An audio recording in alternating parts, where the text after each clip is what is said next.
Okay, so we're gonna start. Good morning, good afternoon, depending where you are. Welcome to the first meeting on the regular meeting on the use and feedbacks from the climate station. So I will introduce very quickly what is the purpose of this kind of meeting. It's gonna be regular, so basically we plan to do it every 2 weeks, and it's a short meeting, and I will explain you what is what will be the program of today. We're going to start today with this with the analysis and the fitness for purpose. I will explain. Everything will be recorded, and everything will be put into our Teams meeting. So we are now six. We have now 6 out of 8 RCCs that have the installation of the climate station down in their center. So they are all invited, but 6 are now able to use it with the operational activities.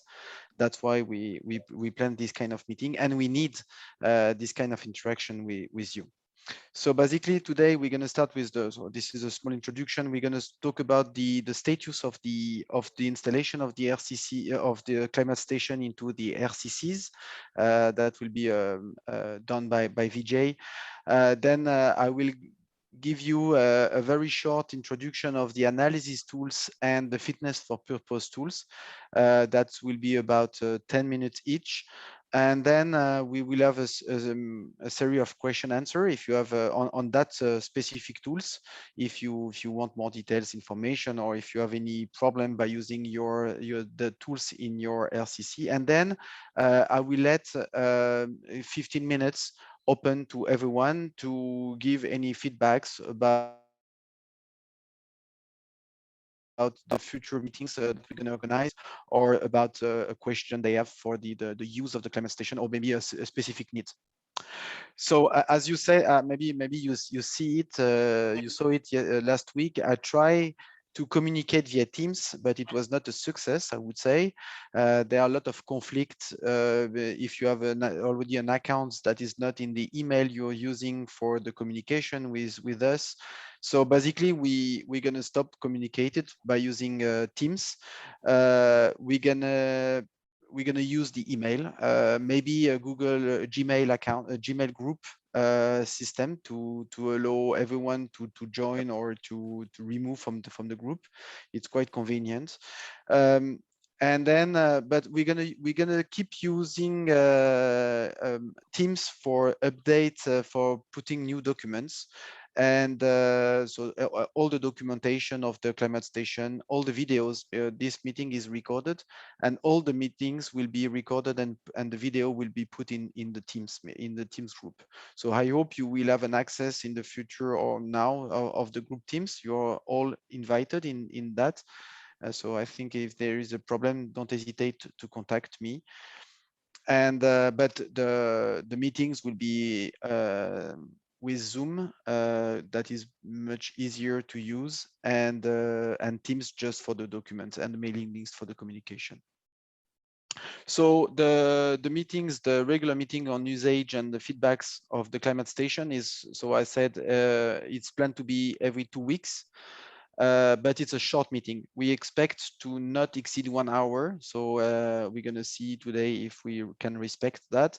But the idea, as I mentioned previously, is a first a brief statue of the climate station, then a short presentation of for that a specific data set, a tool, or yeah, mostly for data set or tools that are used in the climate station, and then a series of question answer completely open to everyone. Because I remind you that, I mean, we need to improve the climate station. We need your feedbacks, and we need a very concrete interaction with the users. That's why it's really important to let you this kind of interaction, and the possibility for us to ask any needs for the data set, or if you think we can improve some functionalities. and all the documents will be shared on Teams. So I can start sharing you, for example, the sorry, I just have to.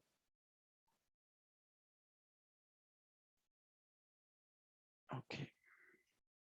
So I will share my screen just to give you an example of the Microsoft Teams. Okay, so for example, this is right now a document. This is a document that is available on Teams, which is okay. It's not the one I want to show you. It's more for the status. This is the status of the climate station. I think it's more, so this is the Teams you normally have access. And in meetings, you see that for the usage, we also proposed an agenda of the meetings. And for the moment is the first usage of the climate station. And the next one will be on the data sets related to the forecast of wet and dry spells that maybe we're gonna confirm that. It could be also Jupyter Notebook, that is a tools that is already included into the climate station that could be presented by a VJ, for example. So this is the program for the following meetings. And also it's completely open. I mean, if you want a specific meeting dedicated on a data set or on a tool, on a functionality, don't hesitate to ask us for doing that. So maybe I can give the floor to VJ to discuss about the status of the RCCs. Just to mention, I mean, you see previously this document, which is the status of the climate station. As you can see, now we have operational activity that can start for 6 out of 8 climate RCCs. We are still discussing with PrEP for implemented it in Pacific, and with IOC that should be not before September. So Vijay, I think you can take the floor. Okay. Thanks, Christoph. Maybe I could share the screen quickly to show, just the status of the installed climate station in RCCs. So if you see my screen. So this is, we separated the installation and then a list of topics, and then for different RCCs. So I would like to, and we also kept note of what has been done. So what is in the green. So of course that we did the installation, setting up the climate station with configured data sets, and then and also some of the data stored products have been activated. That is coming from the CDS and then IRI data library. Of course, since we explained, but still they have to create a credential. I'm not sure if that is already done. So this has to be taken care by them. But apart from that, we activated some of the products which was available in the release 1010. So the same case for Agreement, but the Agreement is a bit advancing. They also input the CDS data store credentials, which we asked them to create. So that was inputted there, and then also it's functionally running. We could see some of the data sets are downloaded, also the reanalysis UaF-CS data sets. And the same for IPAC, but okay, they are much more advanced. We maybe also showed a little bit on the analysis what Christoph is going to show. But apart from that, they also started creating some of the data sets from the CDS, which is not available in the 1.0. That is downloading the historical archives from the CDS for the UaF-CS reanalysis data sets, which they were interested in. So something which we showed them, but of course this will be also done for other RCCs in the upcoming meetings. And the CAS also, we have the same status, installation and then activating some of the products and then the data stored products. And also SADC is in the same state. The CMIH is also almost there, but we had some issues installing the impact tool when during the installation, since our expert Dario was not available during the previous meeting. We couldn't fix that issue, but this we will organize a separate meeting to fix the issue in their installation in their server. So apart from that step and then MOI, we haven't started the installation. So I hope Christoph can explain more about that.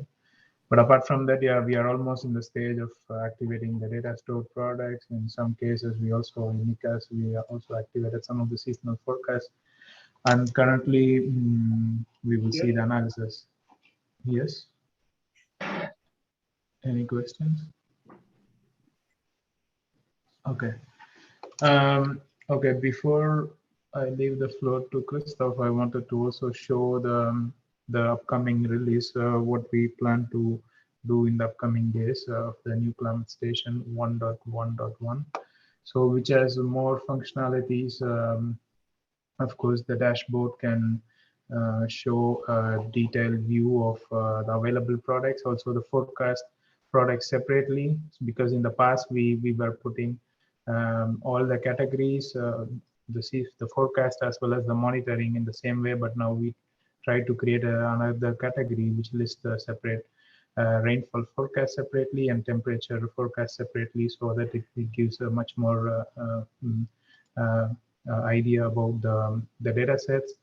And then portfolio is also handled with the other regions which was not managed in the previous release. The new release will have the Caribbean Pacific, and then apart from that, on the acquisition, you could also see that we have a lot of products from the past release, which was not included because after having the previous meetings with different RCCs, we came to know about their needs, and we were able to configure all those data sets mainly on the monthly scale on the seasonal forecast of 2-meter temperature, not only the 2-meter temperature, but also the 2-meter max and 2-meter minimum. So this was something requested, and then it was also implemented. And apart from the monthly, we also have the sub-daily. Of course, don't worry about the completeness because we are still testing all those things, and I just wanted to list out the new products available. So on top of monthly, we also have the sub-daily seasonal forecast from ECMWF System 5. But on top of that, we also have from the Meteor France and then UK Met Office System 601 and then System 8 for the 2 meters temperature. And in the same way for precipitation, we also have the monthly, sub-daily, and also different models. So that is the Meteor France S8 and then UK Met Office S06. And we are planning to also add other forecast NSAP or something, and also people from Caribbean, they requested for the forecast from Canadian model. So this will be also implemented. Okay, this is just to quickly show the status of the products available within the climate station, which is going to be available in the new release that we will plan soon for updating in all your RCCs servers. On top of it, the processing is also functional now, which automatically generates the derived products, and then which was currently empty, which we didn't give the opportunity for the users to activate them because that we planned in the new release, which is more robust now. So, and then the user can activate different processing chains also from some of the RFI data sets to compute the daily, from the hourly data to daily minimum and maximum. So this processing service is functional in the new release, and then on top of it, we also provided the functionality to ingest the archives, because most of the RCCs were interested to have the archives of data set So the archives are made available, so you can directly ingest the archives. Just download the data set from our server, which we will give the information, and then provide the location, and then you can ingest the archives to make your climate station complete, so that you can really work with the other tools. So these are the functionalities which is going to be available in the new release. So apart from that, other small bug fixings which will be explained in the release note. So apart from that, I guess everything is working fine, and we are in the testing phase. So soon the new release will be available for the RCCs. Okay, thanks, Christoph. And any questions I can answer? And it's maybe worth noting that there is a small problem with CDS. I mean, they are a bit, they have a Yeah. bit, they have some issues. They are facing issues with, so basically the queue are very long.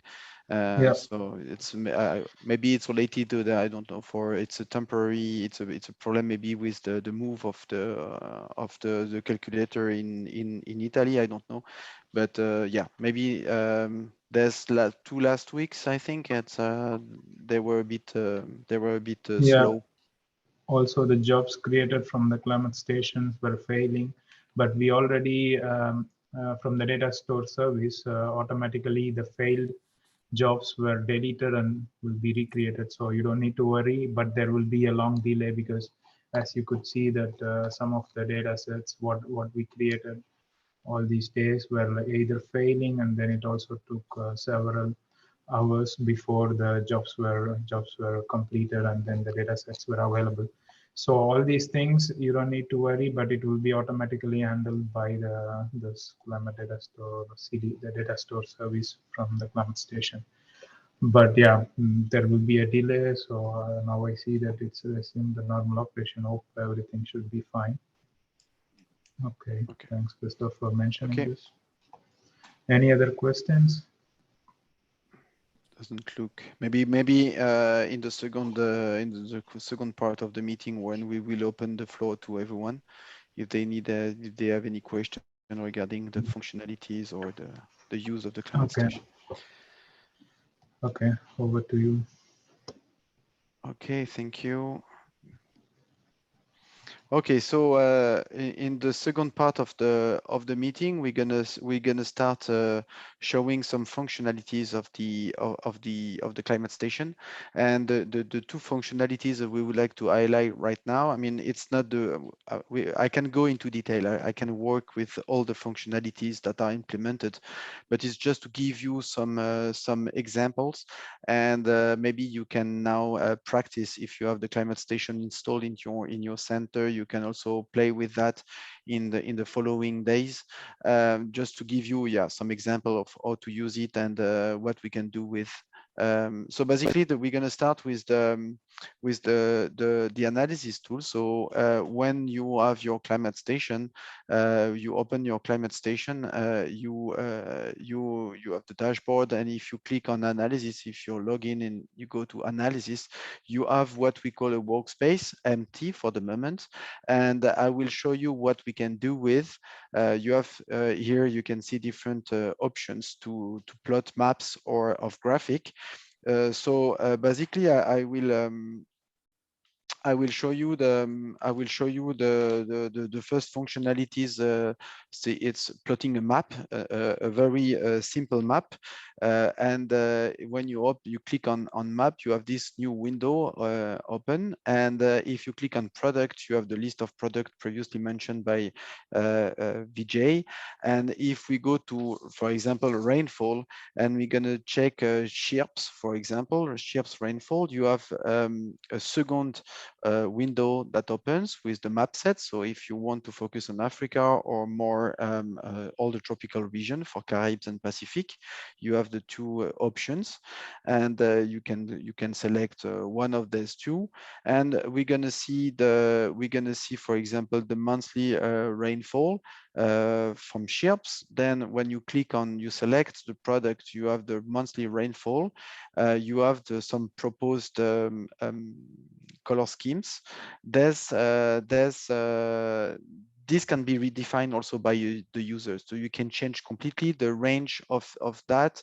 You can modify the colors. You can choose, I mean, you can play with that a lot. So it's not something I'm gonna go through today, but it's just to indicate that you can create your own color scale and you can assign specifically to that product. Maybe that will be, this is, yeah, that will be presented maybe in a video or maybe later in another meeting if needed. But you can then plot the map. Here you see that it's just a product displayed, nothing else.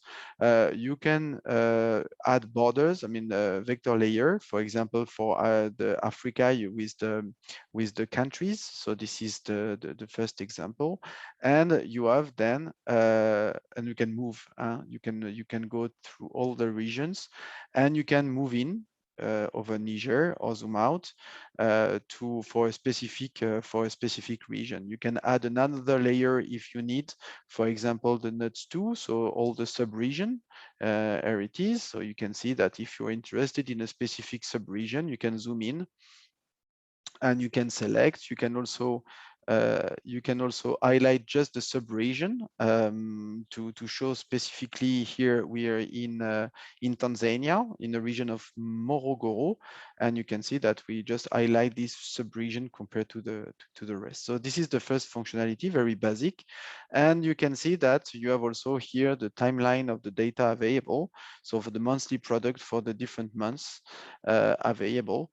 And it's a very basic but very useful information you can display. So here I just remove the region, okay. And another thing that can be done close with this map, you can add new maps, and you can also analyze another type of rainfall. So here I'm going to see, for example, the TAMSAT 3.1. So it's another product of rainfall. So you can see here we have a different map sets, and I select here for the same, I mean, for the same variables, or the monthly rainfall. I select another product. I have also to add the vector layer. I'm going to add the one with the countries. Sorry. Okay, here it is. And the thing which is very interesting is that if you connect the two maps, you can travel. I mean, you can move the first window and the second will follow. So if I want to focus on over Cameroon, you can see that the two windows are linked, and they are together they are going together over the same region. The same, if I click on the 1st of January 2022, I get the two products from the same, the date is indicated here. So basically, this is a very simple and a very quick intercomparison of the product. For example, here for Cameroon, using two different products, TAMSAT and CHIRPS, you can see that it's very easy to intercompare, to assess the uncertainty, or to have a better, a wider information than just only one product. So this is the type of map you can make with the analysis, and with all the data set available into the climate station. If I'm zoom out, etc., I can do I can go back to the larger region, and then you can also analyze the time series of the data. So if you select one region, here I selected Mozambique, and I create a new graph, you see a new box open here where there is a time series graph, and then you see that the selected region is already Mozambique. I have to select the type of product I would like to plot. So for example, if I want to plot TAMSAT 3.1 and the monthly product, this is the monthly product for sorry. I'm gonna check up monthly product here, and I select the monthly product. And I have here the time I'm interested on. So basically, I can, for example, analyze several years. And once I have selected the time frame, I have selected the product and the region, I can ask for the time series. And you can see that, for example, this is an intercomparison of the 4 years, the 4 seasonal cycle of the rainfall over Mozambique. Of course, you can change completely, or you can change everything. For example, if you want to plot instead of bar, you want a line, you can modify it. You can remove from the you can remove one or two products from the graphic, very simply like that. And you can play with different other functionalities. It's a first example. It's a very simple temporal evolution of the monthly rainfall. And another product that is also included is the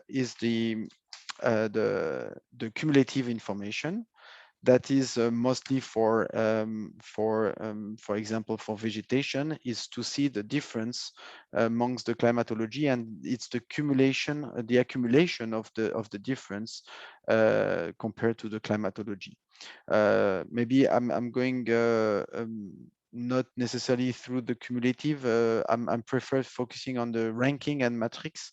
So for the ranking, it's the same. I can, for example, ranked a specific variable compared to the climatology. Here, I'm going to rank, for example, I'm still using the Mozambique data sets. I will check the monthly rainfall. So I will select the monthly rainfall, and I will select all the data sets except 2022 because it's not completed yet. So I will compare all the rainfall, the monthly rainfall for the data available. So you can see that I have the data from 1983 to 2021, and I can get this ranking. So it can take a few seconds to get it because it's a big computation. And then you have this is the ranking of the precipitation. So basically, it's the yearly precipitation ranked from the driest to the wettest. You can also zoom in a specific season. So you can rank also December, for example, compared to the rest. So instead of selecting all the year, you will select just one specific month. So you can rank, for example, all the July months into the ranking. And you can see it's a complete different. Okay, so 2021, where is 2021? It's maybe it's close to 0, so it's one of the driest period. But you can zoom in a specific season. For example, it's maybe more adapted to look at the December rainfall in that region. So if I look at December, and every time I open a new, it creates a new window. There it is. So this is 2021, December 2021, compared to all Decembers on record. And you can see the computation and the calculation of this variable. So then you can, as you can see, we can add a lot of data set. Oh, sorry, I didn't mention another product, which is the Z-score that is also available for the same type of product. So I just have to check this Z-score, and when I create the data sets here, I have the same type of information, except that I keep the chronological order from 1993 to up to now, and I can see what are the anomalies in terms of Z-score of year by year. So this is the second example I would like to show you for the ranking. That can be also very useful. And the last one is more to go into detail for, I'm still in Mozambique. But what I would like to tell you is that here with the matrix, we're going to go into detail during the season. So again, if we keep the same variable, so basically the rainfall, and we go to the same data sets available, for example, rainfall 10.3.0, and I take the monthly rainfall, okay, and I can select 3 years, you will see that I got the what we call a matrix. So this one is quite small, but basically it's here in the x-axis you have the months.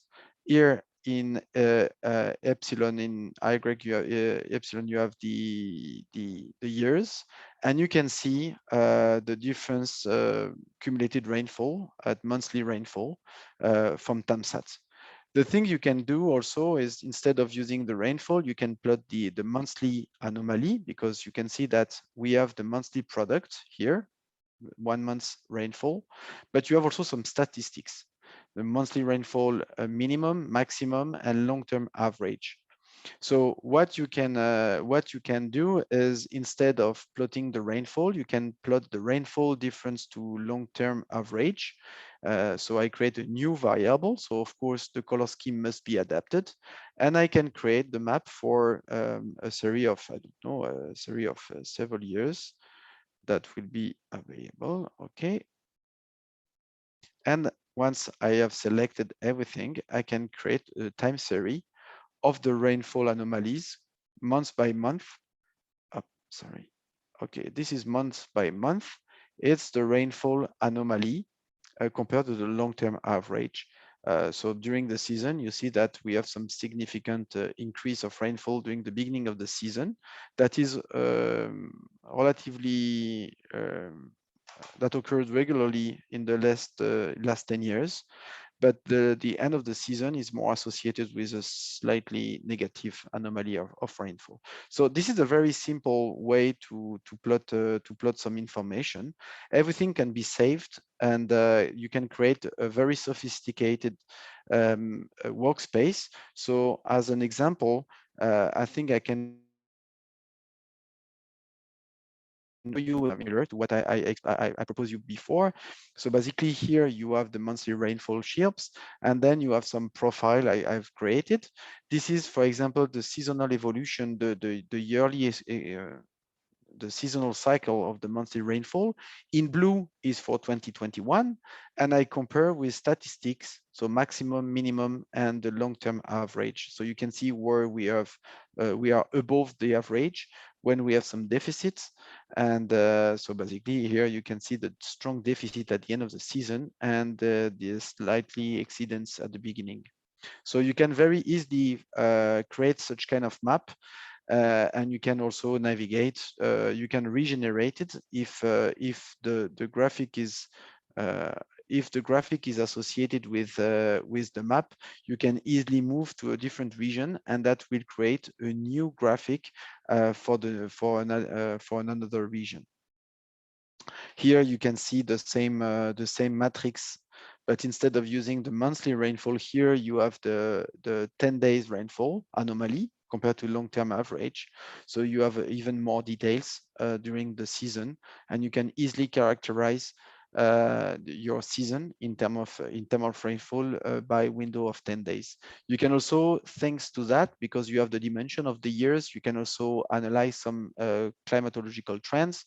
If you start having some signal toward more regular, more frequent negative or positive anomalies for a specific variable in the region.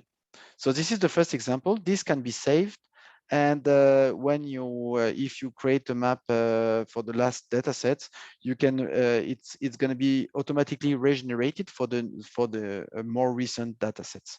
So this is the first example of analysis you can generate, and very powerful product.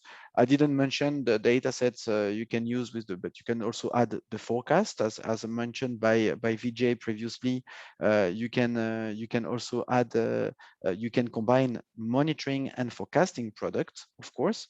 You can see here the wet and dry spell, so an indicator of deficit of rainfall or extreme events of rainfall for for the tropical region. So you can combine both information to have a more global view of the situation in terms of monitoring of the current situation and forecasts. We can also extend to other, I mean, that was just an example for one specific product, but you can also create some additional maps related to rainfall, temperature, all the variables. This is other types of products you can compare. This is, for example, the evolution of over Congo basin, a specific region of Congo, about the ongoing situation in terms of rainfall and precipitation and long-term average. So here, basically, you see the last data available in June and the current situation compared to the climatology. You can see we have a strong incidence, and you have here the information related to the soil moisture. We have also product related to oceanography. This is a plot of SST, a very simple plot. You can see that we extract most of the data that we extract from CDS are going from -45 to +45 over all the tropical areas. And thanks to that, we could be able to make some computation about the average of SST over a specific region.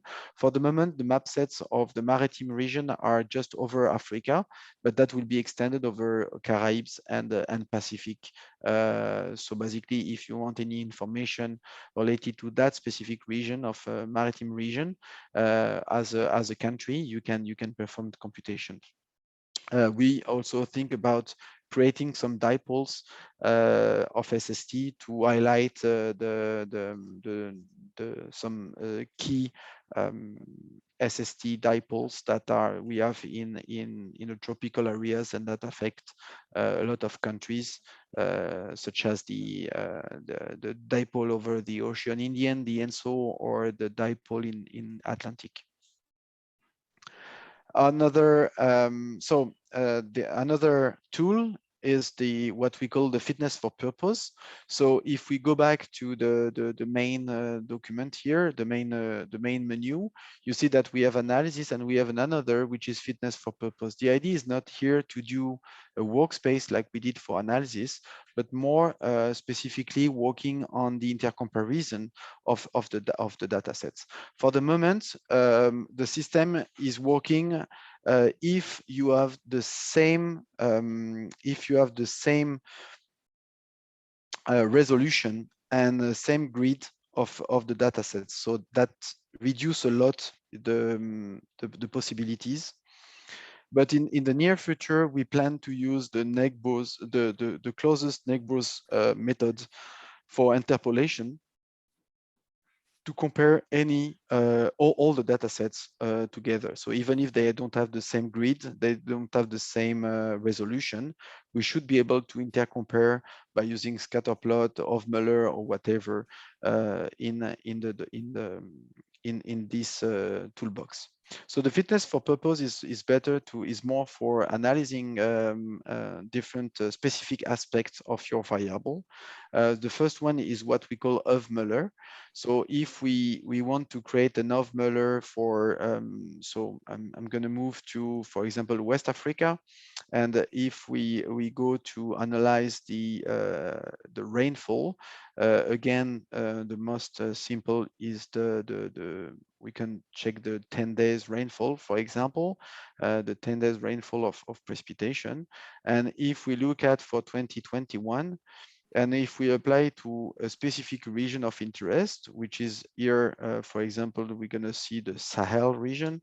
So basically from -10 to +10, and from 0 to 30° north. And if we generate the of Muller, we can compare we can plot the 10 days rainfall the 10 days rainfall during the year through the year 2021 in terms of Muller. So I'm sorry, it takes a few seconds to generate it. But the idea is it's another way to show the products. and it gives you, for example, some indication about the, I mean, it gives you better information about the seasonal cycle of the monsoon, and of the and the it's a bit slow. So if it's slow, I have already generated, because it can be slow with, I don't know. Okay, this is the one example of the seasonal cycle, and you can see here for 2021 the seasonal cycle of the rainfall over the monsoon. So the monsoon over the Sahel. So so here you have the time series from January to December, and this is the equator, and this is 30° north, and you see the propagation toward the north of the monsoon, and then the retreat phase. And the intensity is indicated in color here. So basically here you have a characterization of the rainfall during that year, 2021. And this is an example of the long-term average. So basically we can easily see where are the most important differences that are certainly over that region and that period. Immediately you are able to see over the Sahel region that we have not Sahel, but it's Guinean coast. We have a very strong rainfall at the end of the season over the Guinean coast compared to the climatology. So this is the first tools we can use for the fitness for purpose. Then we have we have another, which is the scatter plot. So to go faster, maybe I will show directly the results. But basically, the scatter plot is a way to intercompare by choosing when you select a scatter plot. Here you have the same menu on the right side, and you can select, for example, 2 months rainfall compared to you. Here I'm comparing the two TAMSAT product for version 3.0 and 3.1, and you can see what is the agreement among them. Of course, for the moment, the difference between the two products are quite small, but in the near future, when we will be able to use the closest neighbors, we will be able to intercompare two different rainfall products that can be also, for example, the monthly forecast of rainfall versus the monthly observation, or some stuff like that. So, and it gives you the scatter plot and some indication about the slope, the intercept, the correlation, RMSD, and the bias. The third one is the trend analysis. So unfortunately, it's not over yet, but it gives you a linear trends for a specific variable. So if you see an increase or linear increase or decrease of the variable over a specific region. So normally you should have a map with positive or negative values. It's where you have a significant linear trend of your variable amongst the selected period. So you can select 10 years, 20 years, 30 years, and you can see what is the linear trends of the data set or of that region. The histogram and the CDF settings, it's another way to intercompare the two data sets, but by plotting histogram and cumulative distribution function. Here you can see the two versions of TAMSAT we have into the climate station, 3 and 3.1. And you can see that, of course, the differences are not so important. The two versions are relatively closed. That's the reason. But again, once we will be able to compare different products, even if they don't have the same grid, we will certainly increase also the difference among the products, and we will see very better the effect of each product. And the last and not least information is the gamma index, to give you that gives you an indicator about the coherence among the two products. Again, this is a map. This is the score of TAMSAT 3.0 and 3.1 at 10 days rainfall for 20. So it's the computation for a specific day, and you can see the biggest differences are over this Saharan region, and it's certainly because they changed the algorithm of providing calculating the rainfall when you have clouds over the Saharan region, and that create this kind of uncertainties when it's red, it means a lot of difference among the two products. Whereas over the tropical Africa, you see that the gamma is close to 0 or even equal to 0, meaning there is no significant difference. Okay, so sorry, it was a bit quick, a lot of information to show you, but it gives you a first flavor of what we can do with the analysis and the fitness for purpose, the different things. Of course, as I mentioned previously, you can play a lot with all the functionalities. You can play with the color of the axis. You can change the colors of the information you provided here. You can change the color schemes. You can change you can play with almost everything. So I think I let you now playing with that. And then if you have any question, of course, we are interested of receiving your question or your request on the use of these functionalities. So my presentation is over. Do you have any question regarding the two tools I presented very quickly? You can either ask the question, or you can also write. You can also write into the chat if you have any question regarding the use of the analysis and the fitness for purpose. And you can also ask the question in French. Is there any question?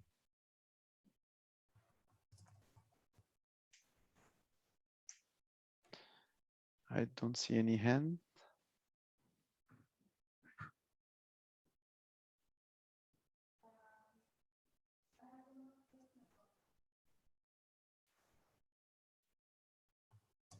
So, okay, agreement. I see a question from yeah, go ahead. Agreement. Je vous entends pas. I don't hear you. Your microphone, your mic, doctor. Lona, ton micro n'est pas. Voilà, Lona, tu peux aller maintenant. Lona, est-ce que tu entends?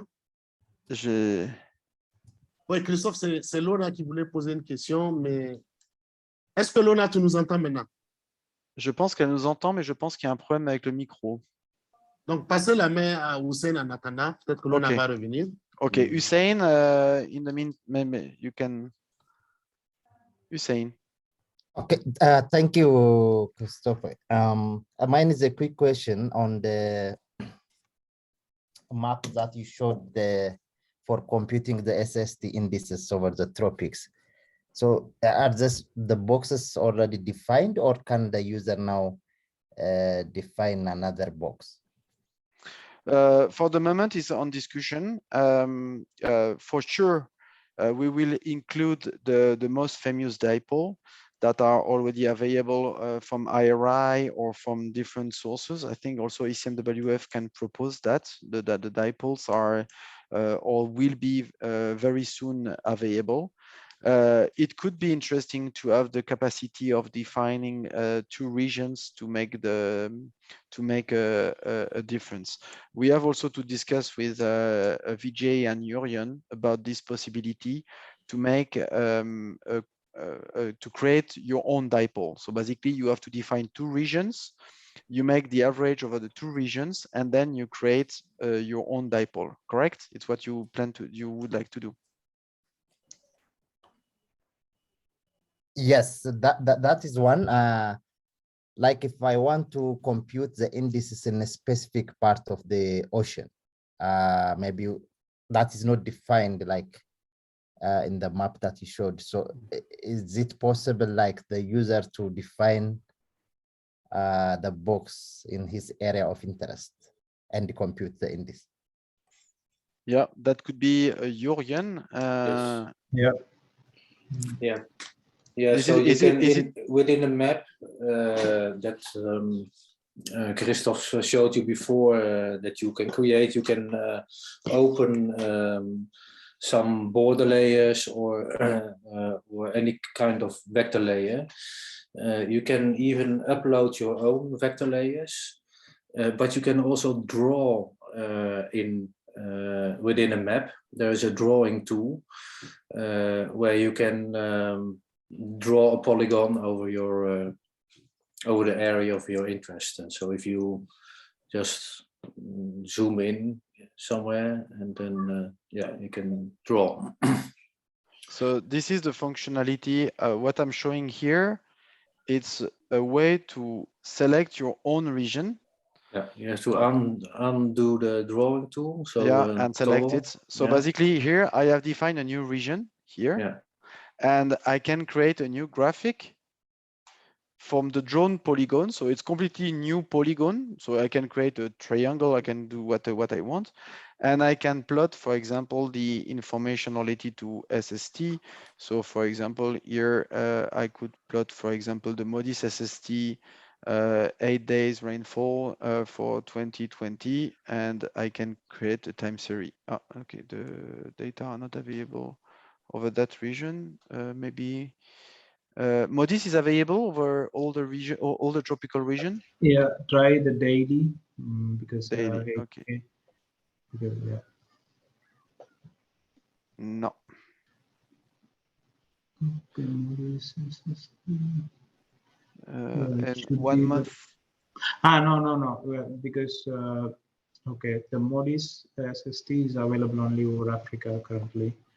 What you're looking is actually the S3 is available, or either you can any... try the ERA5, but okay, I mean, you can select the polygon. Just yeah, you can draw a new polygon. but the SST ERA5. No, the ERA5 SST is available, no? Yeah, but not for 2021. You could select 22. Okay, up. Okay, here we go. So here you have Hussein. You have the temperature over a specific polygon. His question is a bit more if it's possible to create 2 polygons and to make the differences. You have to do it separately, but not in the same. No, you cannot. Yeah. It is not a functionality. Yeah. But it is very clear to me now. Thank you. Yeah, you can just generate two graphs and compare the graphs. So in one graph you select one polygon, and in another graph you select another polygon. Yeah, the Excel. The only thing. The information can be downloaded for the region selected as a CSV, and then you can maybe manually do for 2 different polygons, download the CSV and then compare it. So that is one option. But it's a bit longer than, okay. Yeah, you have to manually do it, of course, not directly available. Yeah, and okay. Thank you. My question is answered very clear to me. It was about defining a new box and just generate. But what we can do is that maybe that can be down like before sending the data. I mean, if you have a specific dipole that could be interested for many regions and that could be important for a specific region, we can perform the automatic computation of the dipole. That could be implemented maybe in a different way. I mean, the same like ENSO, that is just a temporal information, a 1D variable that could be implemented. But I note your remark. Okay. I see another question from Pascal Moody.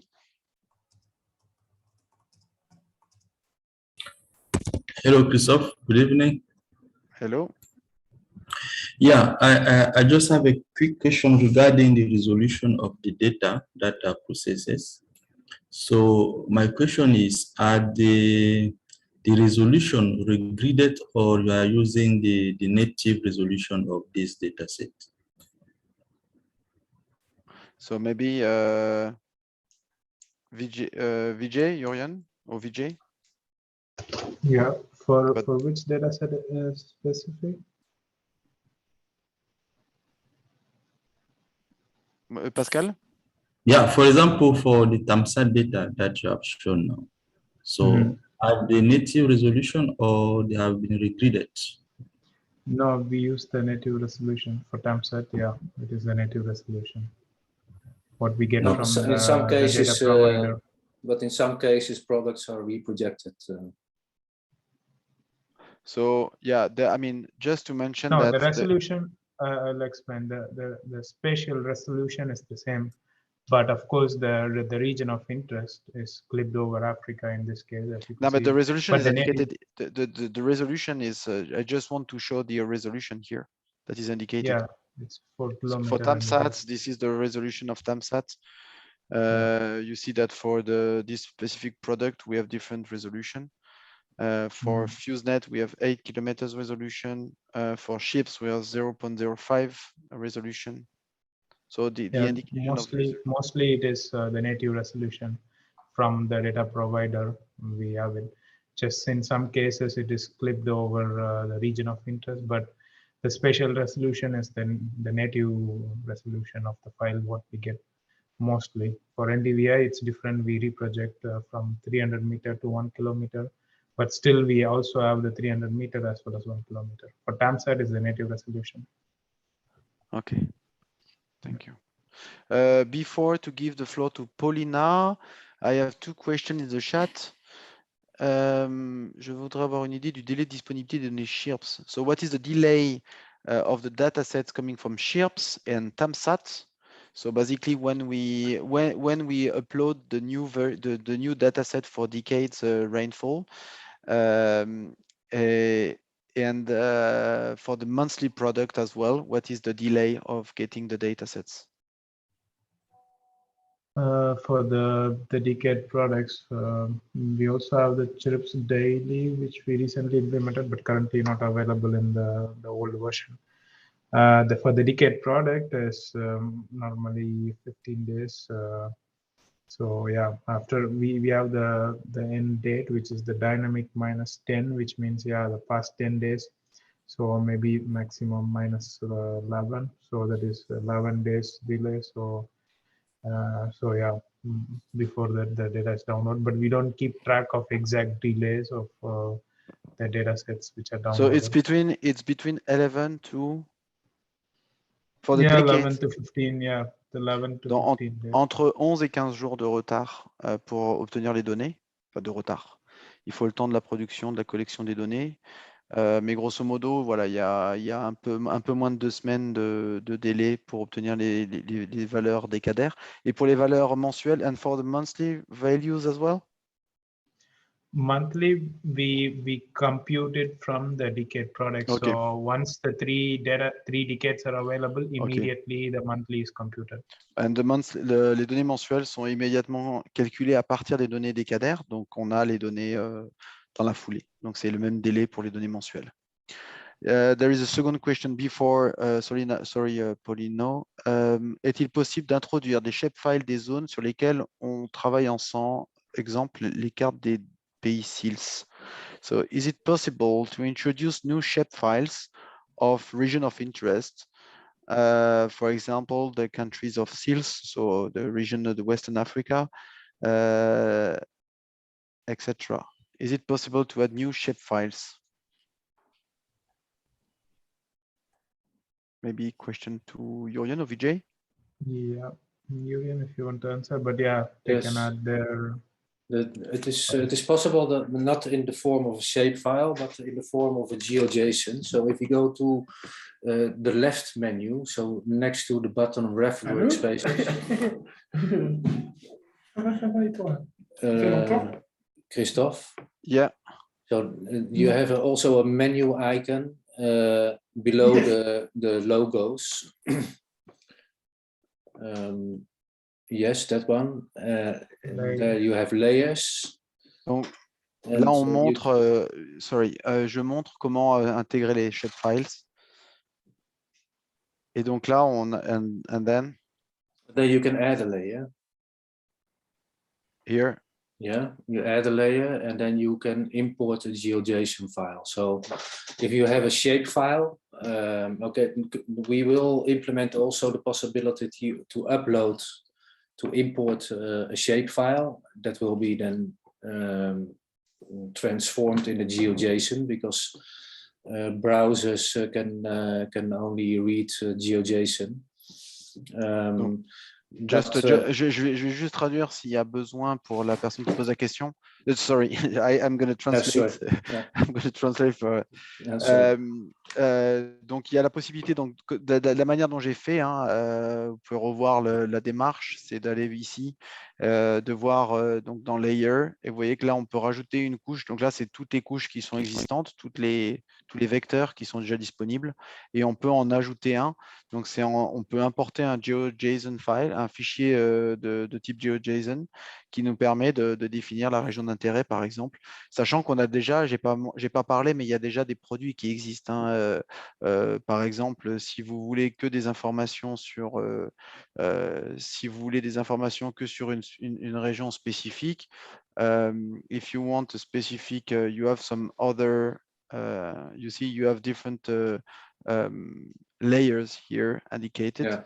That can be interest, for example, for agreement, the agreement region, so the West Africa, you have this kind of plot. So basically, if you want to focus, maybe it's sufficient for you.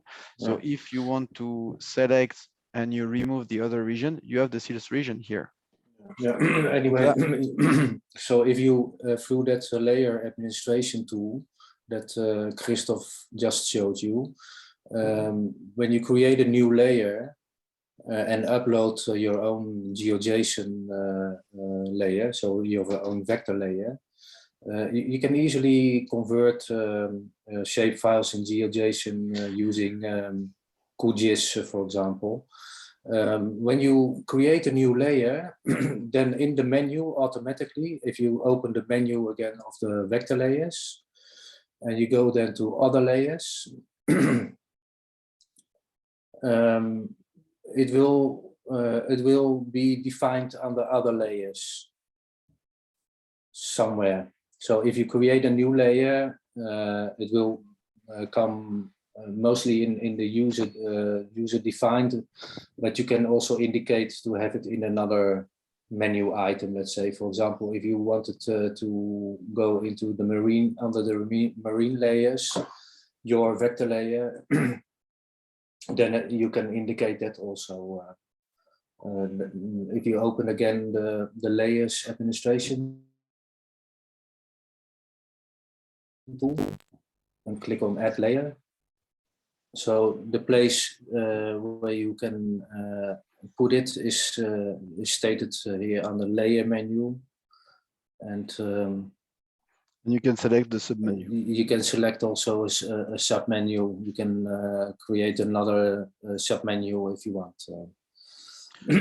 Yeah, I didn't mention, but again, it's another very powerful. Yeah, it is. It is.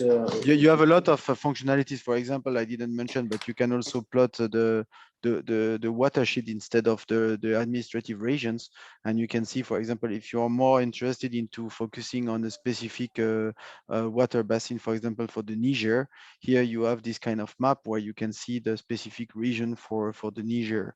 So it's yeah, you can navigate and you can go through all of these options to see all the functionalities available. Yeah. Okay. So, another thing. So we are in the process of finalizing the user documentation, where all these things will be described, and there will also be links to some videos that where you can easily see an explanation of all the functionality within all the parts of the user interface.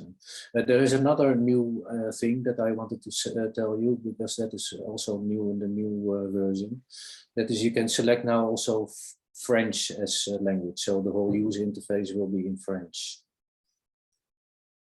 There.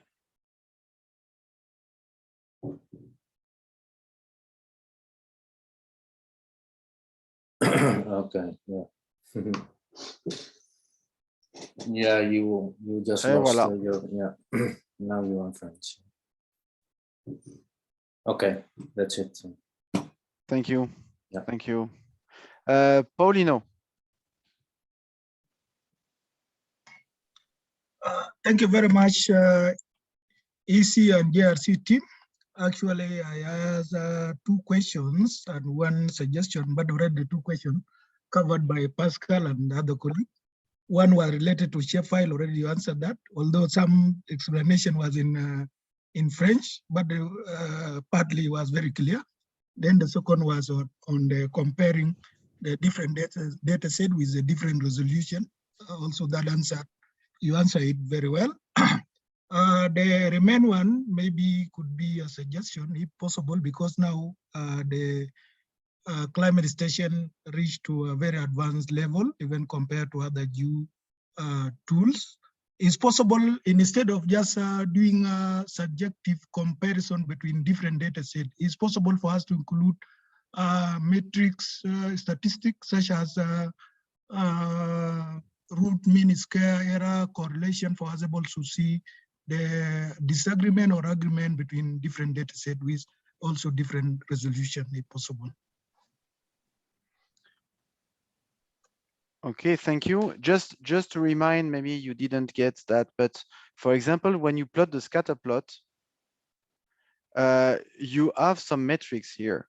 So you have the slope gives some indication about the agreements, the intercept as well of the, I mean, it's the indication related to the line you can fit into the distribution, and you have the bias, the RMSD, so yeah. and the correlation. Very so good, very good. for the moment is just for the moment again, I would say it just data set that have the same resolution. Okay, so basically we need to, it's really restricted to data set that have the same grid and same resolution. But I think it's going to be very, very useful if we had the option of using not the same resolution, but the closest neighbors. So, okay, we're going to see that we're going to see for sure a very different slope if we use two different products with two different resolutions. But I think it's going to be very useful to have these kind of indicators when we have a different type of products. So we have to implement the closest neighbors, and as soon as it's updated, of course, you will be informed. But you have already such kind of information here. I don't know if it answers your question, Yeah, but yeah, in the fitness for purpose, we have some metrics already available. Very good. Thank you. You're welcome. I don't know if there are any question. The floor is open to all type of questions. Also now we can open the floor to the topics of the future meetings. If you have any feedbacks about the use of the station, if you have any comments, I mean, the floor is open until we can maintain. I mean, it's almost we are slightly over 1 hour, but it's still reasonable, I would say. So if you have any question or answer, if it's a complex question, you can also give us. I mean, we can also note the question and answer later. Oumarou. Ok, merci Christophe. Non, je voulais savoir si, est-ce que dans le planning, il est prévu une formation régionale des formateurs avant que les autres thématiciens, etc., soient formés. Est-ce qu'il est prévu qu'on organise une formation régionale pour nous, les administrateurs de la Climate Station, et puis un ou deux thématiciens qui sont avec nous, pour qu'on puisse nous aussi faire la formation pour tout le monde? Ou bien vous préparez une formation où il y aura, on va inviter tous nos thématiciens pour qu'ils viennent directement à cette formation, si c'est prévu. Sinon, bon, ok, c'était juste pour qu'on puisse prendre véritablement en main la gestion de la climate. Merci. So the question for English people is related to the trainings of at RCC's level. If we plan to make a big training for the users of the people in the RCCs with thematic experts, or if we plan to make trainings for open to everyone. I would say that according to my experience, maybe having a single training on the use of with all the functionalities for example, a full week of formation, it's sometimes useless because you have so many information that in a week you can start understanding the functionalities, but if it's not on daily basis, I'm not very convinced by the efficiency of such kind of trainings. We will promote such kind of meeting we are doing today, where we introduce you some functionalities and then we let you playing with the climate station, with your climate station for the next 2 weeks. And then if you have any problem or whatever, just send us an email, or during the last meeting, you can also ask questions related to that. En français, ou Marou, l'utilité et l'utilité et l'efficacité de grosses formations d'une semaine avec quelques experts et parfois pas nécessairement la meilleure. Parce qu'on a beaucoup d'informations qu'on reçoit pendant une semaine et on n'a pas vraiment de mise en pratique où c'est trop court pour vraiment réellement voir dans un contexte opérationnel si on arrive à manipuler et à utiliser la station correctement. Nous, ce qu'on prône, c'est plutôt ce type de formation qu'on fait actuellement, c'est-à-dire que ça s'intègre dans l'utilisation de la station climatique au quotidien, où on vous donne des petits, on vous donne des conseils et des informations relativement simples. Et après, vous, pendant une semaine, 2 semaines, pendant les jours qui arrivent, vous avez la possibilité de tester ce que vous avez vu et de revenir vers nous à la réunion suivante si vous avez eu des problèmes. Et puis comme ça, on arrive progressivement à vous donner des tuyaux et des conseils sur l'utilisation. Et ça permet aussi d'orienter vers là où les gens ont le plus de difficultés. Si on fait un training d'une semaine, dès le début, on sait le temps qu'on va passer pour chacune des fonctionnalités, mais peut-être qu'il y a une fonctionnalité qui va demander plus de temps et où les usagers ont plus de besoin d'approfondir. Et donc, on préfère faire ces petites formations courtes, mais régulières. I think, OK.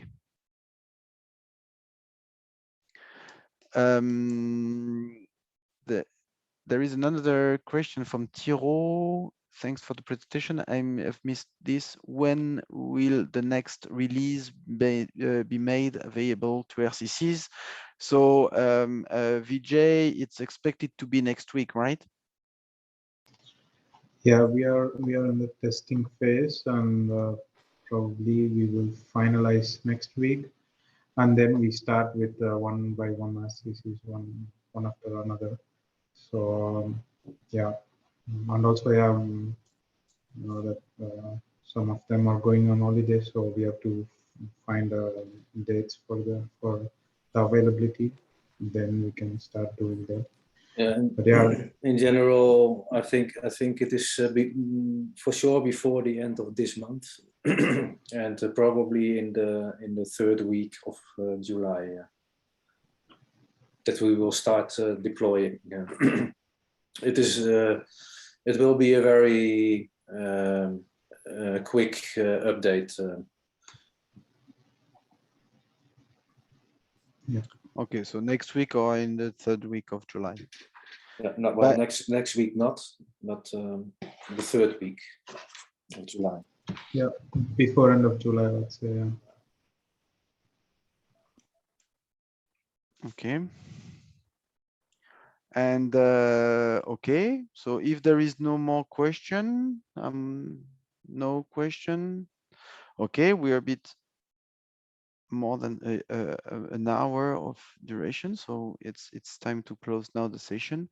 So you will receive a new email for the next meeting that should be planned according to if it's every 2 or 3 weeks, it's planned to be in 2 weeks. So we plan to do it. For the moment, it's planned to be a product called wet and dry spells forecast.